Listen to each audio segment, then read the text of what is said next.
Welcome to the Open Forum in the Villages, Florida podcast.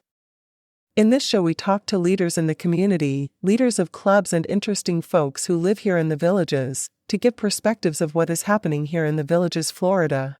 We are a listener-supported podcast. How can you support our podcast? This is Mike Roth, and listeners, I'm thrilled to share with you this podcast, which is my passion project for you. This podcast brings me joy, brings you knowledge, inspiration, and a lot of things that people need to know about the Villages and the people that are living here and what's actually going on. Creating this podcast is a labor of love, even though it demands more time than I can easily spare. But hey, time isn't something we can buy back, right? Now, here's where you come in, the unsung heroes and heroines. You can help us keep the podcast alive and thriving. How? By becoming a supporter. There are two simple ways that you can support us. The first is a small monthly donation. Visit our podcast website, openforuminthevillagesflorida.com, and click on the black supporter box. Even a small $3 to $10 a month donation makes a difference. And guess what? You can cancel anytime, no strings attached. The second way that you can contribute to the podcast is by making a purchase of an Amazon product at Amazon standard prices, and we are paid a small commission on each purchase as an Amazon affiliate. That way there's no extra money out of your pocket, but you are supporting the podcast. Check every week because we're going to be adding new Amazon products that you can buy and support the podcast with. Thank you. And your support means the world to us. Stay curious, stay inspired, and keep those headphones on. This is Mike Roth on Open Forum in the Villages, Florida. I'm here today with Dean Corbett. Thanks for joining me, Dean. You're welcome. Thanks for having me. Okay. Dean is a longtime member of the Actors Equity, and Dean played in numerous roles off-Broadway in New York City. Regional theater, professional summer stock. He did 8 seasons there. Dean has taught acting and stagecraft at Bard College in New York. And I ran into Dean my first year in the Villages in 2018 when I took the Actors Workshop Club. Thanks for joining us again, Dean. Dean, why don't you tell us, our listeners, a little bit about why you decided to become an actor? It was when I was at USC in California. It was my first year in college. I was studying to be an engineer, and I had a minor in drama. Oh, okay. I studied my first year actually 2 years to be an engineer. Okay. And in the drama course, I was asked to do a book report, and I chose a book called The Fervent Years by Harold Clurman, who was a well-known director in New York at that time. And his story was about the group theater in the 1930s. Actors that got together outside of New York City in the summer, prepared themselves with a play to do on Broadway, and also had some teaching of a new acting technique from Russia, from a director called Stanislavski. And it was Lee Strasberg and Stella Adler of the group theater that would teach this new acting technique.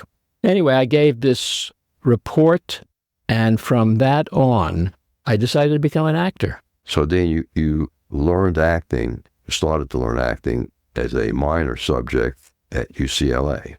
Yes. Who was your instructor? I don't remember. Okay, but the instructor was teaching about Stanislavski. In general, about theater and acting, yes. And you said, I don't remember the instructor, but I had an interesting co-student there. Who was that? And that was Blackstone Jr., the magician, Harry Blackstone. Harry Blackstone, the magician. Wow. Yeah. Anyway, I remember that. And he was in the acting course because he was learning how to act to be a better magician? Correct. Wow. That's right. Many years later, I ran into him. He was doing his magic at trade shows, industrial trade shows and stuff like that, yeah. Yeah, that's one of the clubs I still belong to in the Villages, the Magic Club. Oh, okay. You should come to the Magic Club and tell us about Harry Blackstone. Yeah. Interestingly enough, at one time I wanted to become a magician too, but I was only maybe 8 years old at that time. Okay, maybe a lot of kids want to be a magician at 8 years old. It seems like something really good to do. Yeah, but also not just because of the class. Previously in high school and stuff, I did acting in the acting plays and so forth, and I also did some stand-up comedy. Oh, okay. We still have a stand-up comedy club here at the Villages. Yes, I know. The interesting part of that was it take me back to high school talking about acting. I took a year of acting in my senior year, and maybe it was my junior and senior year of high school. And I was given the choice of having a speaking part in a play on stage, or I could run the lighting system. But anyway, that was my first big push to become an actor. Now, you went to acting schools in New York City? From California, I went to New York City, enrolled in acting school, and after 2 or 3 years, I had gone through maybe 3 or 4 schools. Mm-hmm. And did you meet anyone who became famous at these acting schools? Yes, I did. And in one school, I had a gal who was learning to act, and actually she was a singer, but she wanted to be an actor. And she sang down in Greenwich Village at the Bonsoir, and she had a fan club, and I was one of them. And we would go hear her sing and so forth. And that gal was Barbra Streisand. And so later, we were together in summer stock, and one particular event was in between rehearsals. She would go out into the parking lot and try to drive this pickup truck, which was part of the company's vehicles. She couldn't do it because it was a shift gear. Manual transmission. Exactly. And so she'd start and stop. And the producers were very concerned that she's going to crash the car or something, the truck. And so I said, well, maybe I can help her. And I went and I said, Barbara, let's take the truck. I drive the truck, take it down the street, and I'll teach you how to drive it. And she said, fine. I taught her how to drive the stick shift, and she learned. She appreciated it. She never tried the truck again. I don't know. Is that reverse psychology or something? I don't know. Depends on what you said to her. Did you ever contact her later when she became famous and said, hey, I'm the guy who taught you how to drive a manual transmission? No. Of course, we knew each other after that, too. And the last time that I did see her, and I remember this, on 48th Street and 8th Avenue, and bumped into her. And I had already been teaching at the Bard College.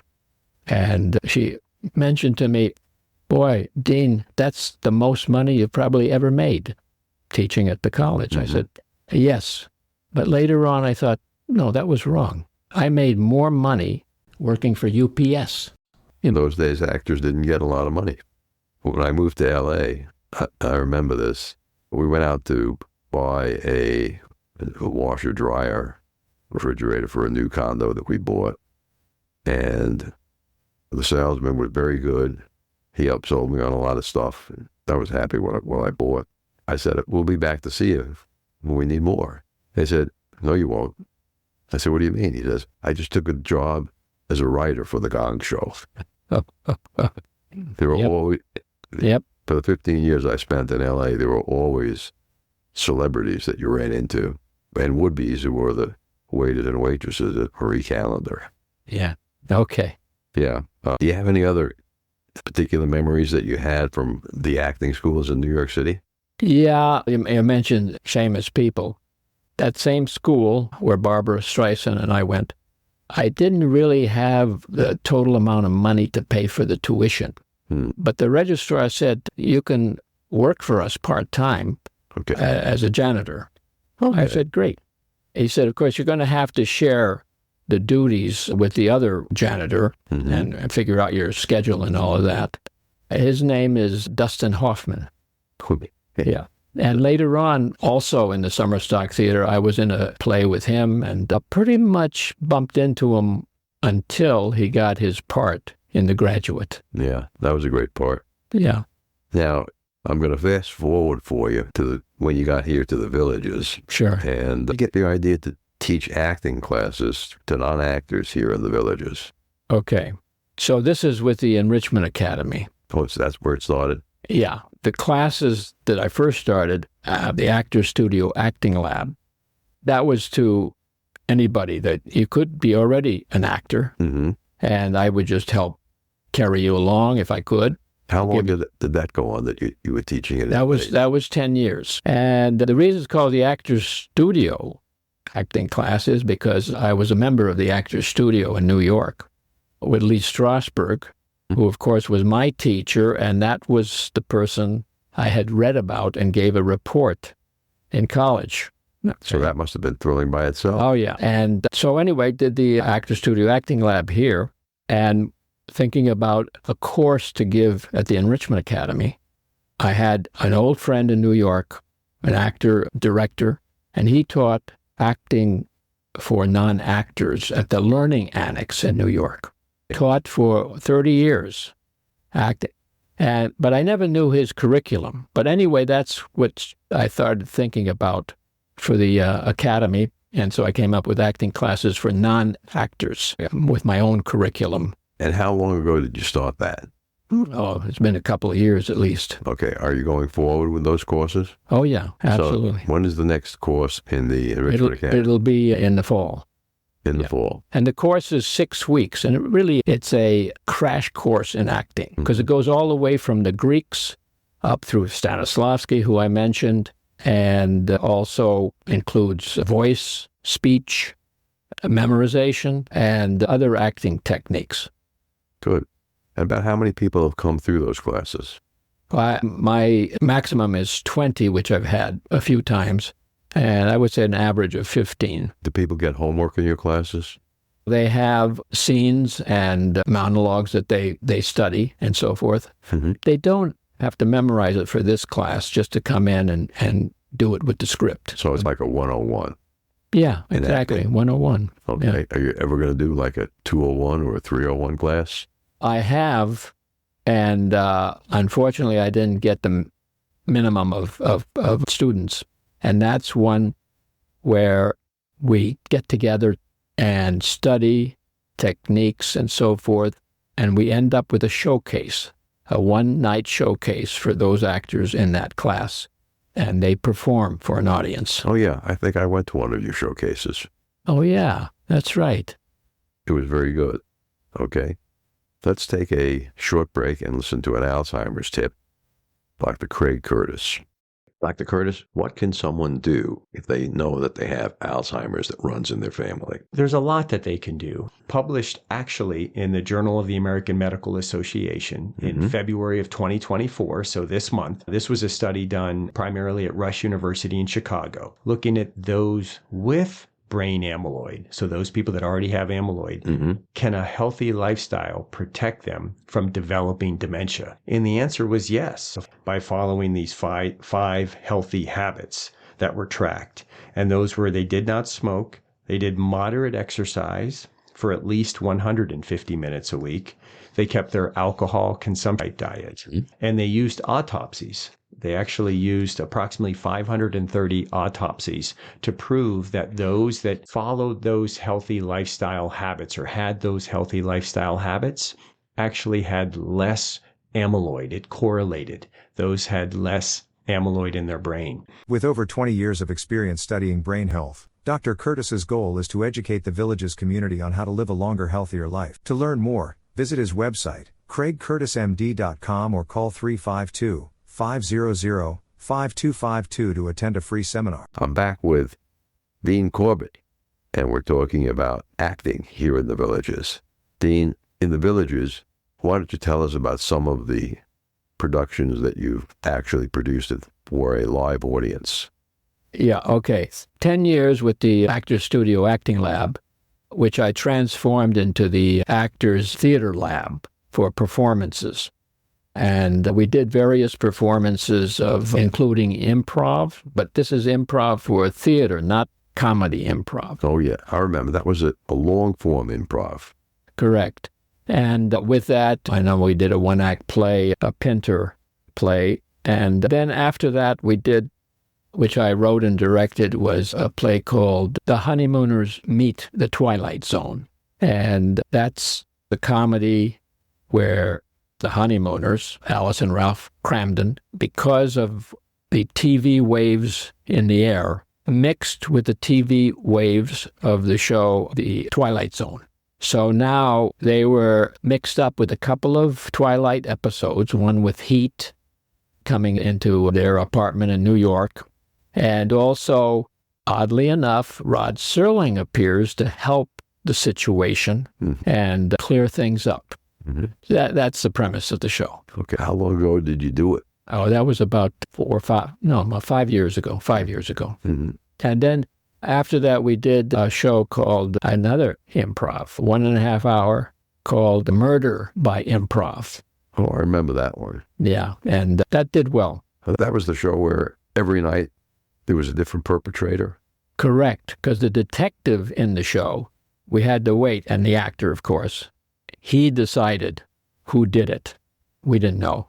It was very good. That was the show that Wayne Richards was in. Correct. And in the middle of acting, he would break into song. And I remember that was a high point and a turning point in the show. Really made the show alive because no one expected a detective to break into song. Let's face it, I had to come up with something. Okay. So I said, Wayne, here's a place you're gonna become the singing detective. And he came up and wrote the songs I gave him an idea what they should be, and yeah. Very talented guy. Yeah. Let me go back to the Honeymooners episode with the Twilight Zone mixed in. It sounds like it would have been a very funny play, was it? It was. The audience enjoyed it. We had to sell out audience and so forth. Where did you run it? Actually, at the Bacall Rec Center. Okay. Have they thought of ever bringing that play back for a new audience? Yes, and I probably should. You probably should. Yeah. I'll bet you could make a deal with Rebecca Zelenin to put it in on a Friday night in the same hall in Bacall. I picked Bacall, of course, because it's Lauren Bacall.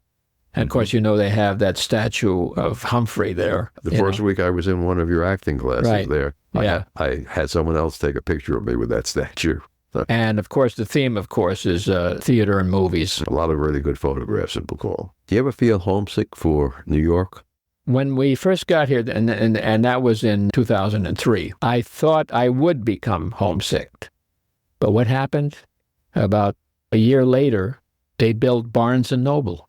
Now, Barnes & Noble, when I arrived in New York City, there was only one Barnes & Noble, and that was on 17th Street and 5th Avenue. And, of course, by 2003, Barnes & Noble is all over the country. And to have it come into the Villages was great. Making me feel more at home. Also, we had a Walmart that opened 24 hours a day. In New York, things are open 24 hours. So that made me feel home. So a lot of things made me feel home. But as far as when you say I get homesick, I could when I hear the song New York, New York. Okay. And that song takes me back to the summer theater. And we had a friend of the general manager came up, and he was a composer. And on the porch, we had a piano that we practiced on. And we were sitting there, some other people, and he started talking. He had written 2 Broadway musicals, which were failures, and he was working on the 3rd. Not unusual to have a failure in this musical on Broadway. That's right. So he was working on the 3rd, and he played the music to it for us. Which was wonderful. And what do you know? It became a hit. It was called Cabaret. Oh. And he wrote also New York, or the music. Same guy. Same guy, New York, New York. So when I hear that, I get nostalgic and homesick. And it reminds me that later we became one of the members of our board for a theater project at Bard College, which we were going to do a repertory in the repertory theater in the summers at Bard College. And he agreed to be on our board to raise money and so forth for that. Bard is about 60 miles north of New York. Yeah. Did I mention who that composer was? So, Dean, who was it that actually wrote the New York song? John Kander. And he became a very good friend. And I said, agreed to be on our board of directors for our repertory theater project. And of course, he did much more than just cabaret. Okay. Which was good. And as for your theater work, where do we go from here? That's a good question, because first of all, I always told my wife that I'm not retiring. Okay. Mm-hmm. And carrying on with theater work, to me, is not retiring. My object, of course, originally was to possibly have a repertory company here of actually professional actors. According to Actors Equity, we can hire 2-3 equity union actors without having the whole cast being a union, and use local, which we would train to be in these shows that would use classical plays and also original plays, and to work on the original plays, possibly to tour across the country or even go to New York. That's always been my goal in a way. I started the Bible study theater, which also coincides, because it's a theater that not just uses people from the villages, but also uses younger people from the area to participate as actors. Okay, so in that environment, it's probably doing the show at a theater in the church, and you don't have to worry about whether someone's a village resident or not. Okay. Actually, I'm not doing it in a church. Oh. I do it at a coffee shop called the Standard Coffee Shop, which is outside of the villages. It's in a village shopping plaza. They have to have a room in the back that is big enough for a little theater. Okay. For that. And the reason for that is to get people interested, of course, in the Bible, about the Bible. It happens to be on Saturdays, too. And local people can come in to see a scene from the Bible, and then we have a pastor or a priest give the study. And we also have some music and some singing and all of that mixed together. So that's that. The other part, the professional theater, would be similar, which would be outside of the villages, of course. Have you located a theater to perform that in? No, not yet. And through the years, what you find out is it's not that easy, of course. Of course, it's not that easy even in New York or Los Angeles or wherever you are. But I recall, in fact, this director who I got the idea from acting classes for non-actors, Arthur Reel, he, when I first got to New York, invited me to help him with a reading for a play that he was doing. And he hired actors, professional actors. At that time, the professional actor only got $10 for reading the script that night. And there's one actor that needed the $10, but he later became pretty famous. And who was that? Peter Falk. Peter Falk, okay. Yeah, Columbo. Yeah. Let me ask you one last question. Let me finish about that, because that was auditioning investors for the play. Okay. Right. Angels. Angel investor, sure.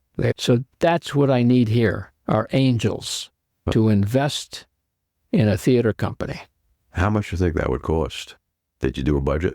To start here, it's in the $20,000, $30,000. $30,000. Yeah. And that's the idea, because otherwise we just continue doing what we're doing. Okay. Let me ask one last question before we have to sign off. Yeah. Knowing what you now know, what advice would you give, if you could, to a much younger 22 or 25-year-old Dean Corbett? Interestingly enough, starting the acting classes for non-actors, when I started, Dustin Hoffman and Barbra Streisand, Stanislavski, Lee Strasberg, method acting, I researched this, and this is about 3 years ago. They're still doing that in New York, Chicago, L.A. That's the same thing that's going on right now. Okay. So I would say that those actors should obviously learn this technique. There are other things to learn about acting too, but to stick to that, which is truthfulness of acting, okay? That's what we're teaching. We're not teaching about, learn this gesture, learn that. No, it's about bringing your own creativity up to the forefront as an actor. Okay. That's one thing. The other thing I would say is keep auditioning. Keep trying. Different things. When I say different things, when I got to New York to become an actor, what didn't I like? Shakespeare. Musicals, I didn't like those. It didn't take long. I learned to love them. Shakespeare and musicals. And I was not a musician. Hey, in summer stock, they said, Dean, you got to sing. So I started singing. So that's what an actor, if they immerse themselves in all of these things, whether, of course, it would be non-union or it would be, when I first got there, I was in children's plays and so forth. Mm-hmm. Those are the things to keep doing. To get on stage. Get on stage. And I was almost going to say become a waiter, but no. I met a lot of those in L.A. Keep plugging away. Keep plugging away. Yeah. Got to keep plugging at your trade. Exactly. Great. Thanks for being with us today on Open Forum in the Villages, Florida, Dean. Look, thank you. And listen, invite me again because we can continue this conversation. More and more. And instead of standing, maybe we could sit down and have a glass of wine and all of that. Yeah. I'll have to buy noiseless chairs for the room. Thanks very much, Dean. Okay, good. Thanks. Bye. Remember, our next episode will be released next Friday at 9 a.m. Should you want to become a major supporter of the show or have questions, please contact us at mike@rothvoice.com. This is a shout-out for supporters Tweet Coleman, Ed Williams, Paul Sorgen, and major supporter Dr. Craig Curtis at K2 in the Villages. We will be hearing more from Dr. Curtis with short Alzheimer's tips each week. If you know someone who should be on the show, contact us at mike@rothvoice.com. We thank everyone for listening to the show. The content of the show is copyrighted by Rothvoice 2024. All rights reserved.